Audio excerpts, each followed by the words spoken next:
There was a moment when you looked at yourself in the mirror, not to fix your hair, not to check your appearance, but to ask, who am I really? Behind the titles, behind the social roles, there is a deeper self. A part of you once laughed freely without a reason, once did the right thing simply because it was right, once believed in yourself without needing anyone's approval. But time, expectations, and quiet collisions have taught you to doubt that self. You no longer believe in the quiet courage you once had, in the strength you once used to endure countless silent losses. And so, you live out the scripts written by others and forget the greatest truth. You are never as weak as you thought. In truth, what you need is not motivation, but memory, to remember how strong you once were. This video won't tell you what to do. It only leads you back to yourself. 1. You're not broken, just forgotten. There are days when you feel like you've lost everything. Your confidence, your motivation, even the sense of self you once trusted. Moments when you sit silently in the dark, not for any particular reason, but simply because you feel empty. You look back on your life and think, I've lost something, and maybe I'm no longer as strong as I used to be. But the truth is, you were never broken. You've simply been buried, under the dust of time, under unspoken wounds, under the times you chose silence over explanation, endurance over release. You're not weak. You've just forgotten how strong you used to be. The days you got out of bed when your body felt like stone. The mornings you still got dressed and went to work even as a silent storm raged within. The times you smiled at others when all you wanted to do was collapse. These are all proofs of strength you never noticed. You don't need to win a competition, stand on a stage, or achieve great acclaim to prove you're strong, because true strength isn't what you shout out loud. It's what you keep doing even when there's no motivation left, no one cheering you on. Do you remember the last time you wanted to give up, but pushed through one more day anyway? Do you remember how that felt? Not excitement, but a quiet endurance. That's the kind of strength others may never see, but it lives in every step you take. You've survived days that felt impossible. Sleepless nights filled with worry, hard decisions you couldn't share with anyone. None of that had spotlights, but all of it had immeasurable worth. Because you didn't break. Maybe you can't see how strong you really are. Not because you're not strong, but because no one ever taught you how to recognize it. Society has conditioned you to believe that only what's loud, grand, or validated has value. But Stoic philosophy teaches that the most valuable things are often those we quietly protect when the world turns its back. And if you're reading this now, if you're still trying day after day, then please understand, you're not weak, you're not broken. You just need a moment of stillness to remember the fire that once burned in your chest. It never went out. It's just waiting for you to return. 2.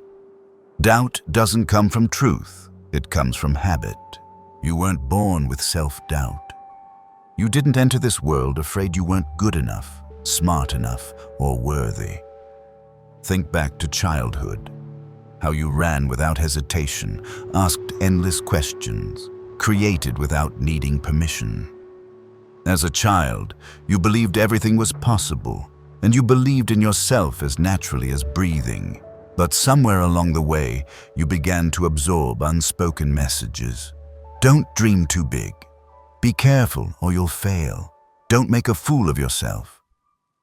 Little by little, you learn to place a question mark behind every idea, every ambition, every desire. And from those small warnings, you developed a habit, the habit of doubting yourself before you even begin. Doubt isn't a sign you're incapable.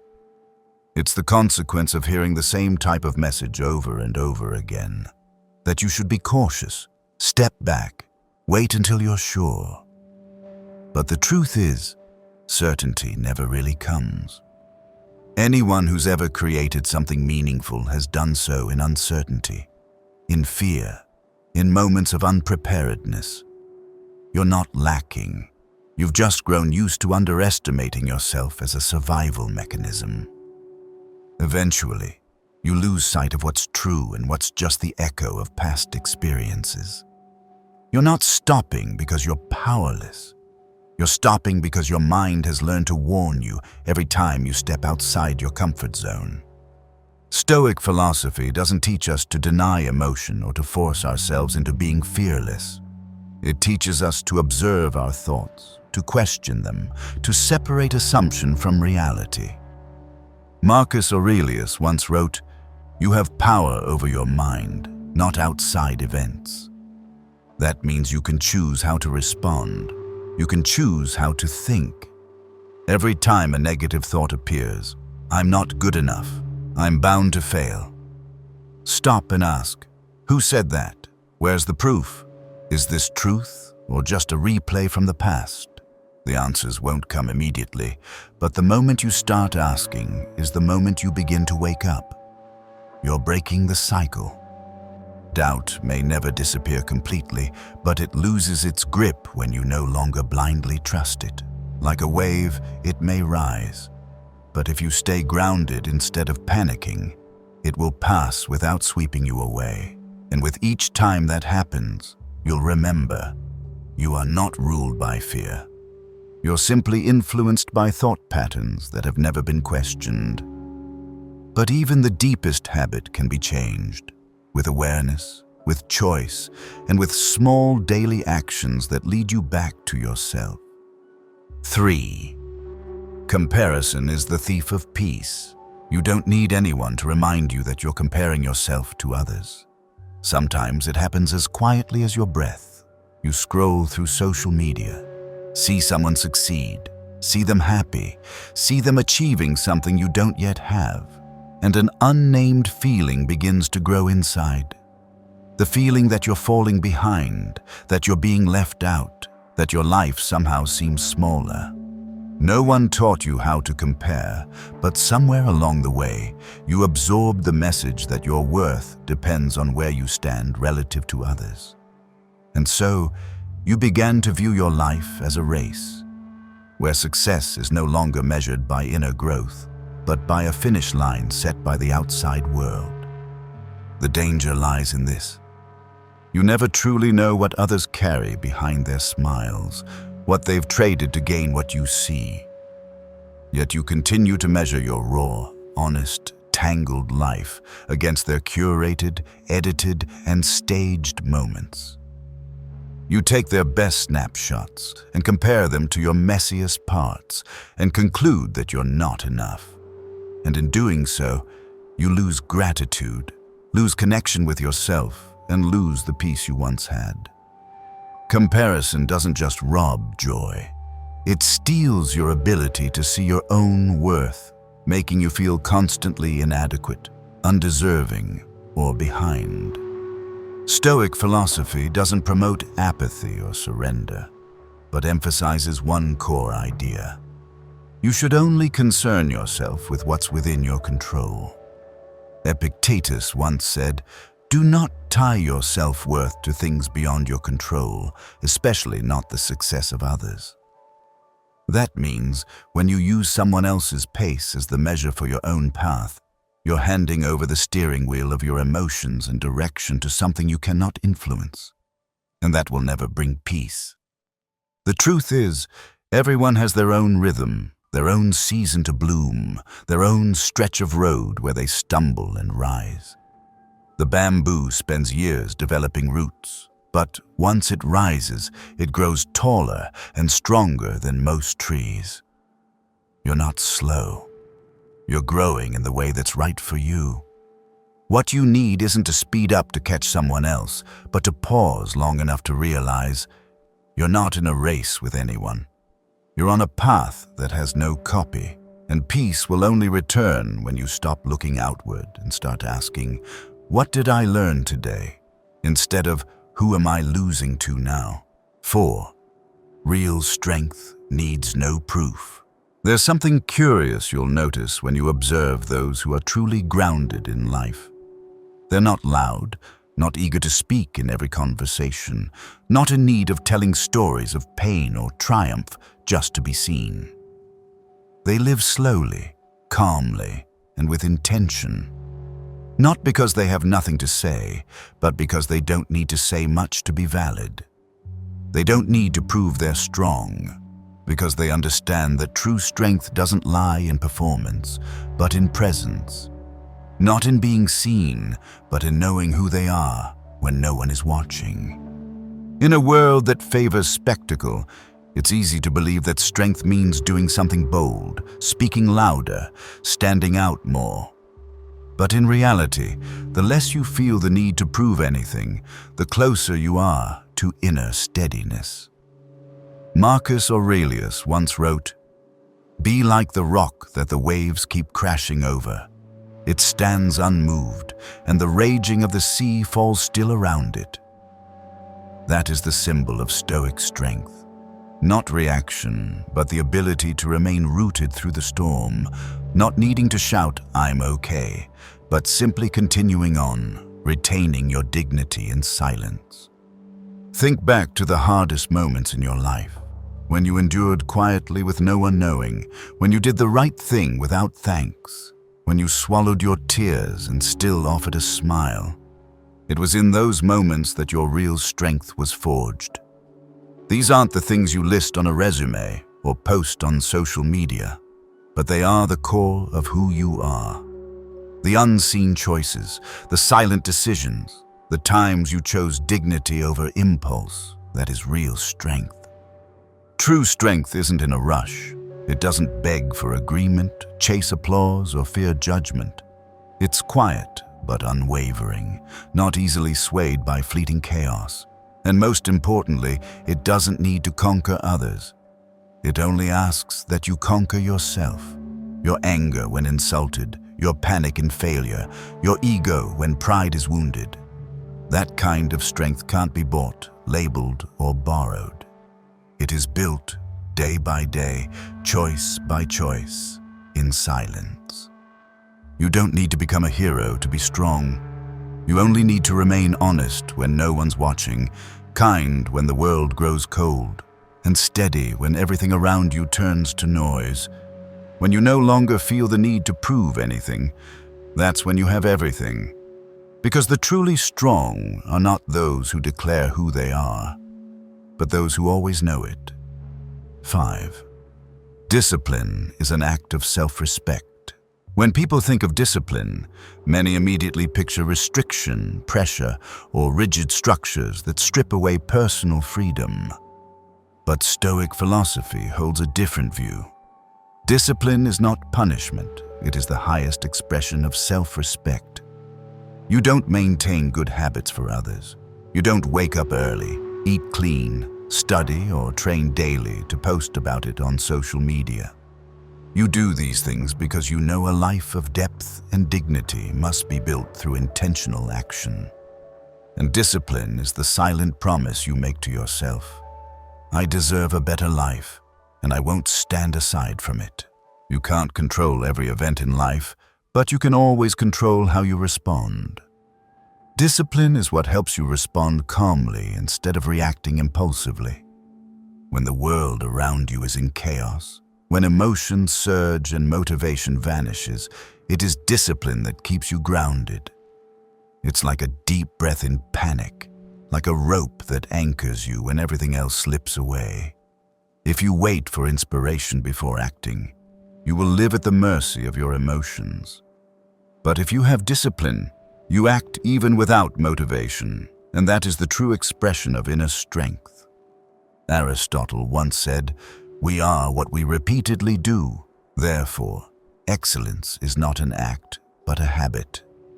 The actions you take daily, no matter how small, are quietly shaping who you are. No one becomes resilient because of one big decision. People become resilient through hundreds of small choices. Choosing to turn off the alarm and get up. Choosing to speak the truth instead of what's easy. choosing silence over meaningless arguments, choosing what is right even without praise. Each time you're reinforcing your self-respect without needing anyone to validate it for you. Discipline doesn't turn you into a robot, doesn't make you rigid, and doesn't erase your personality. On the contrary, it helps you live with greater freedom, not the kind that chases every fleeting impulse, but the kind that comes from knowing you are in control of yourself. A person without discipline is easily pulled by temptation, delay, and laziness disguised as reasonable excuses. Meanwhile, the disciplined person understands. If I don't act today, I will bear the consequences tomorrow. And because they respect themselves, they won't allow themselves to live with consequences they could have prevented. So, every time you ask yourself why you should keep up a habit, stick to a schedule, or reject ease in favor of what's right, remember, you're not doing it to become someone else. You're doing it because you know your own worth, and you understand this. A person who truly respects themselves will not let their life be left to chance. Discipline is not a limitation, it's the gift you give yourself to protect your dignity and your future. 6. You don't need to become someone else.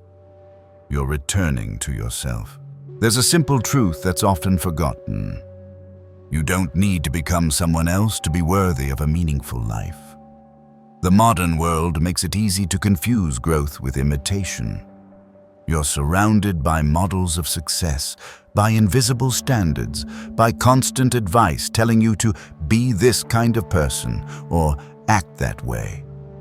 Over time, you stop asking, "Who am I?" and start asking, "How do I become more like them?" But what you really need isn't to erase your identity to blend in. What you need is to return. Return to that part of yourself that once was clear, quiet, and grounded before it was distorted by expectation and comparison. You were once someone who trusted your intuition, who lived at your own rhythm, who chose what felt right to your heart without needing external validation. That was you, before you were told to be more realistic, grow up, or dream less. But being realistic doesn't mean abandoning what's genuine. Growing up doesn't require losing your soul, and dreaming, when paired with action, is the engine of a life with no regrets. You don't need to learn how to become someone else, because the best thing you can offer this world is you, whole, unreplicated, and unshaped by the crowd. Stoic philosophy doesn't teach you to be numb or robotic. It teaches you to live with intention, to know what is essential and what is merely surface. When you begin to return to yourself, you'll realize most of your past suffering didn't come from being inadequate. It came from trying to live by someone else's rules. You tried to wear a life that wasn't made for you, to walk a path that wasn't yours, and then wondered why you felt lost. That disconnection wasn't a flaw. It was a signal you had strayed too far from the voice you once trusted. Carl Jung once said, "The privilege of a lifetime is to become who you truly are. Not to be admired, not to be perfect, but to be real." That truth doesn't need a spotlight, doesn't need validation. It only needs to be lived, day by day, in quiet choices. You say what you believe, do what you know is right, and refuse to abandon your core values for fear of rejection. And when you live like that, you stop searching for approval. You become it. You don't need to be on a stage. You just need to be fully present in your own skin. So if you're exhausted from trying to keep up with someone else, pause and ask yourself, what have I lost in myself just to be accepted? And if the answer makes you feel unsteady, that doesn't mean you're wrong. It means it's time to come home. Returning doesn't mean going backward. It means moving forward with honesty. Not starting over, but continuing, this time as your true self, without disguise, without adjustment, without permission. Because you don't need to become someone else. You just need the courage to never abandon yourself again. 7. The journey is not in the destination, but in every quiet step. We live in an age that celebrates achievement, glorifies milestones, and exalts breakthrough moments. As if life is only worth living when it includes euphoria, recognition, or sudden change. But in reality, the most important things in life rarely happen that way. You don't grow from victory. You grow in the moments when you're tired but keep going, in the days when you quietly repeat small actions no one notices. The real journey is not found in a glorious destination. It's found in each quiet step you take, even when no one sees, even when nothing feels special, even when you begin to doubt its worth yourself. You don't become more composed overnight. You don't cultivate patience from a single lesson. Your most valuable virtues are formed through a series of ordinary choices made in extraordinary moments. Choosing calm when you're confused, keeping promises even when no one reminds you, facing things instead of avoiding them, choosing kindness when you could rightfully react otherwise. These choices are not rewarded, not wrapped in glory, but they build the strongest thing of all, the inner foundation you stand on every day. There's a common illusion that someday you'll feel ready, that one morning you'll wake up and know exactly what to do, that you'll feel confident, capable, and wise enough to begin smoothly. But the truth is, no one is enough from the start. The people you admire don't move faster than you, they just move more consistently than you.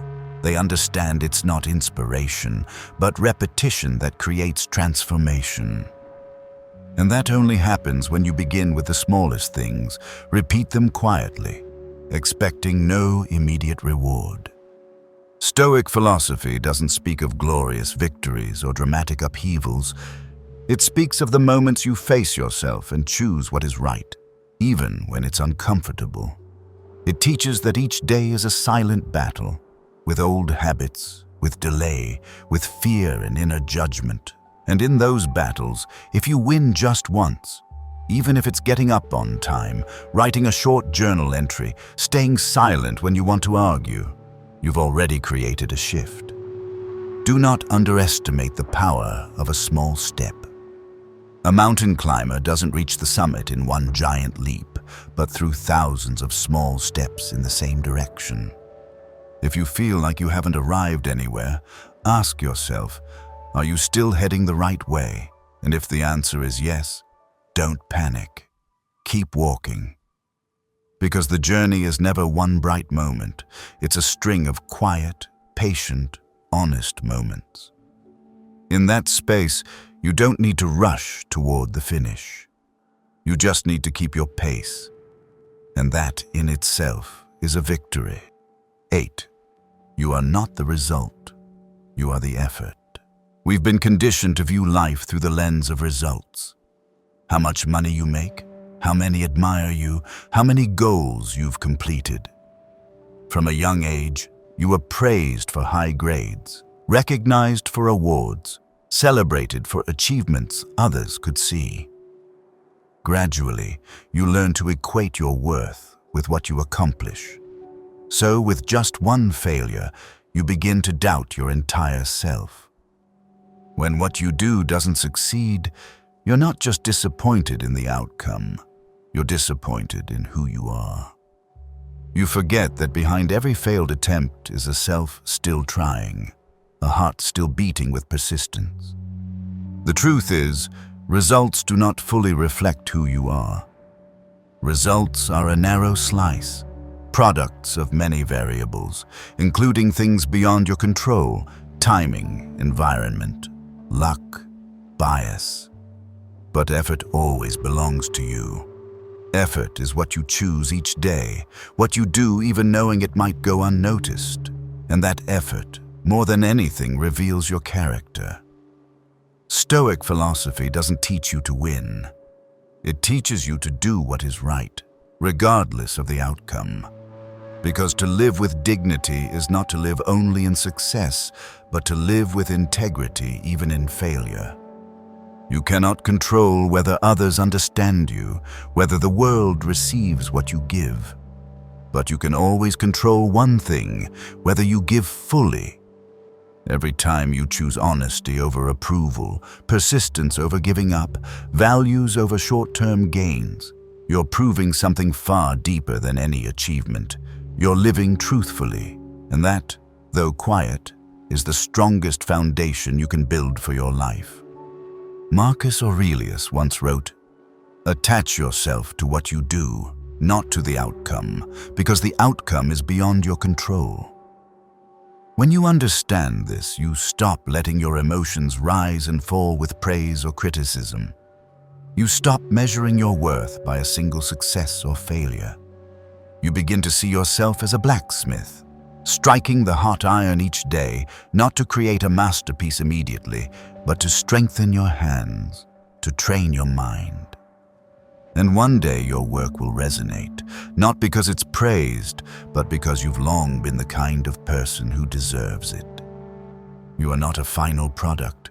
You are an unfolding journey, and that journey doesn't need to be perfect to be worthy. It only needs to be lived fully, day by day, breath by breath, effort by effort, as you've already been doing, quietly but persistently. Because true value isn't found in where you arrive, it's found in who you become while walking the path. 9. True strength is not found in loudness, but in composure. There's a common misunderstanding in modern society, that the strong are the ones who speak the most, who win arguments, who stand out and boldly assert themselves. It's easy to be drawn to loud voices, confident declarations, and those always in the spotlight, and to mistake that for strength. But if you've ever encountered someone truly composed, someone who doesn't speak much yet commands attention, who doesn't impose yet radiates certainty, you'll realize there's a kind of strength that doesn't need to perform, because it is already grounded enough to not seek visibility. True strength doesn't boast. It needs no applause, no validation. It lives in the calm you maintain when misunderstood, in your silence when provoked, in your persistence when doubted, in your self-trust when no one else believes. It is a deep inner force, not tied to fleeting emotions, not dependent on circumstance, and never needing noise as evidence.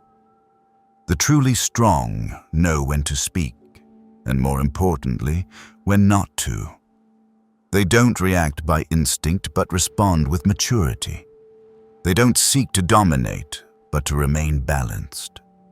In Stoic philosophy, composure is not apathy. It is the result of self-mastery. Epictetus once said, "It's not what happens to you, but how you react to it that matters." The more composed a person is, the more they've practiced not being swayed by impulsive emotion, not allowing anger or fear to dictate their actions. They understand that to let emotion control them is to surrender their freedom. And without freedom, they are no longer themselves. So composure isn't weakness. It is the highest expression of inner power, where the mind rises above instinct to choose its response with intention. You don't need to shout to be heard. Sometimes, the right silence carries farther than the loudest voice.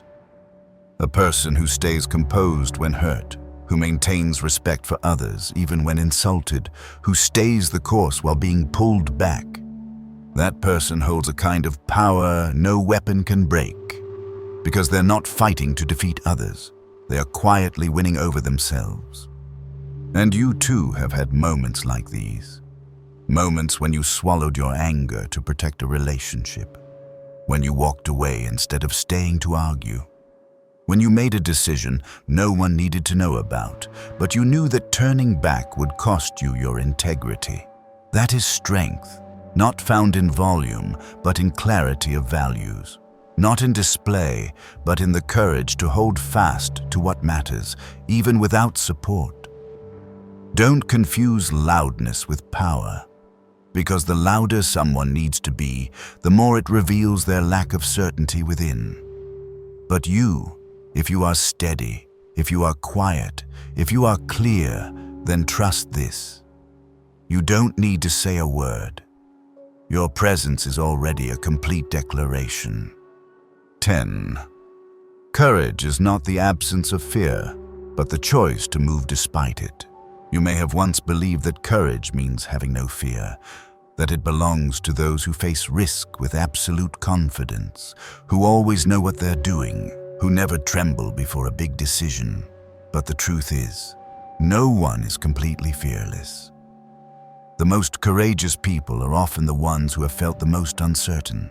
The only difference is this: they didn't let fear stop their steps. They felt the fear and still moved forward. They listened to it, but didn't let it steer. And that decision to act while afraid is the truest and most profound form of courage. Fear is not a sign of weakness. It's a natural part of being human. Fear of failure, of rejection, of judgment, of pain. These are universal feelings, and if you're afraid, it simply means you're standing at the edge of something meaningful. Because no one fears what doesn't matter. Fear shows up most when you're about to do something that deeply matters.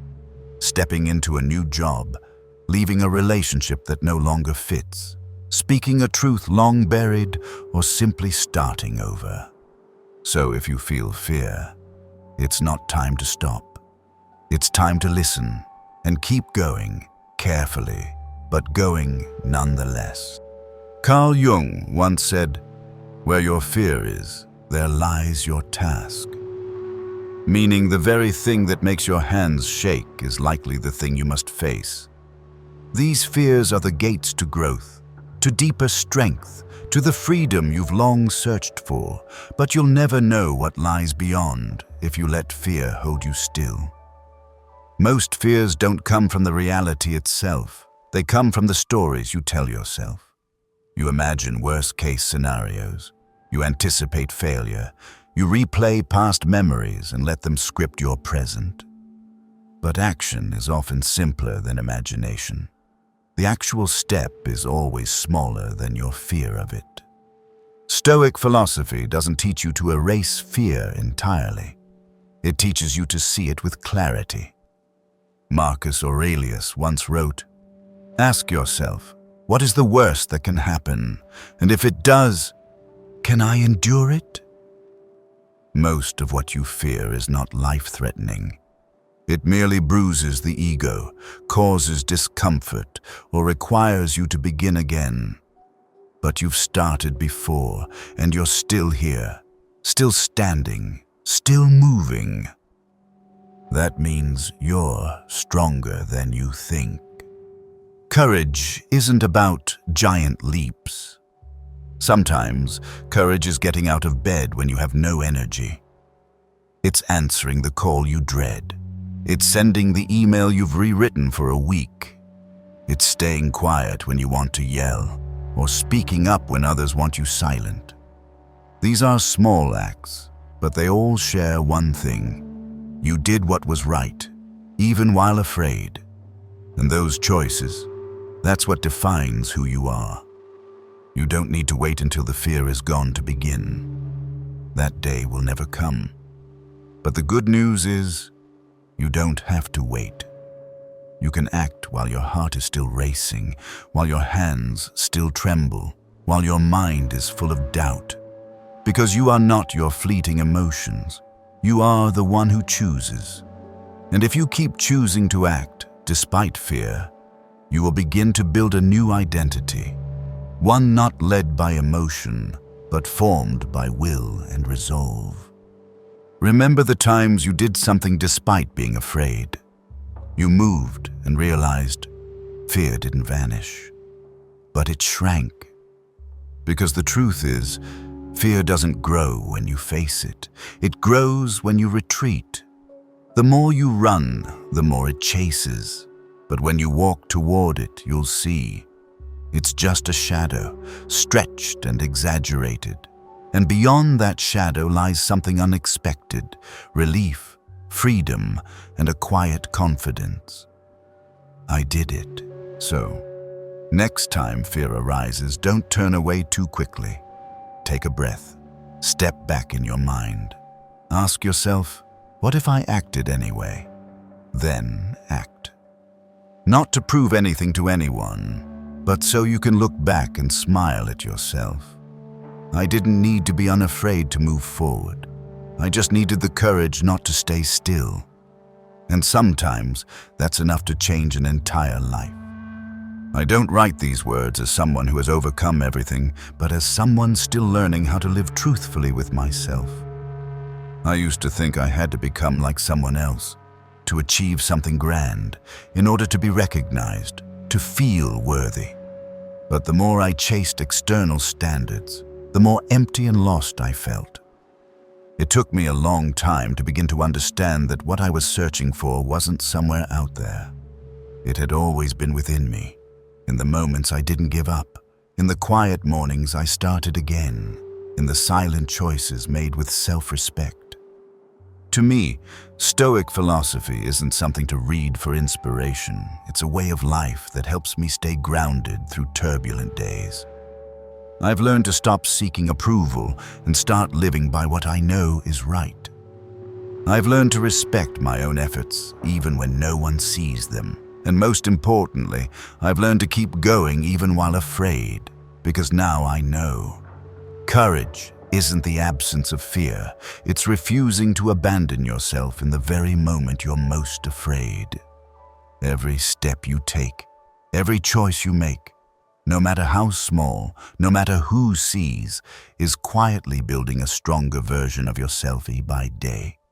And if something in this video made you pause and reflect, please take a moment to like, subscribe, and turn on notifications so you won't miss the next message. Because sometimes you don't need applause, you don't need recognition, you just need to keep living in alignment with your own heart. And that's enough. I'll see you in the next video.